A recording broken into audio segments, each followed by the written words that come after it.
Kozhikode MDMA കേസിൽ വിദേശ പൗരന്മാർ പിടിയിൽ. അന്താരാഷ്ട്ര ഡ്രഗ് മാഫിയ സംഘത്തിലെ 2 പേരാണ് പിടിയിലായത്. ടാൻസാനിയ സ്വദേശികളാണ് പിടിയിലായവർ. കുന്നമംഗലം പോലീസ് ജനുവരിയിൽ രജിസ്റ്റർ ചെയ്ത കേസിലാണ് നടപടി. ദിസ്ന സുരേഷ് ചേരുന്നു. ദിസ്ന, എന്താണ് കൂടുതൽ വിവരങ്ങൾ?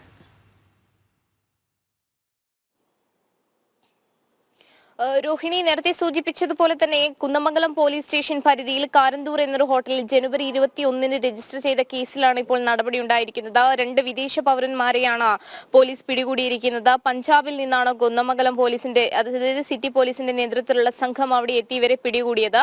ജനുവരി 21-നാണ് കേസിന് ആസ്പദമായ സംഭവം ഉണ്ടാവുന്നത്. കാരന്തൂരിലെ ഒരു ഹോട്ടലിൽ വെച്ച് 227 ഗ്രാം MDMA കണ്ടെത്തുന്നു. തുടർന്ന് കേസുമായി ബന്ധപ്പെട്ട് 2 പ്രതികൾ പിടിയിലാവുകയും പിന്നീട് ഇതിന്റെ ഉറവിടം എവിടെയെന്ന് കണ്ടെത്തുവാൻ വേണ്ടി പോലീസ് സംഘം സഞ്ചരിക്കുകയായിരുന്നു. തുടർന്ന് സൈബർ സെല്ലിന്റെ നേതൃത്വത്തിലാണ് ഇത്തരത്തിൽ ശരി, ദിസ്ന സുരേഷാണ് വിവരങ്ങൾ നൽകിയത്.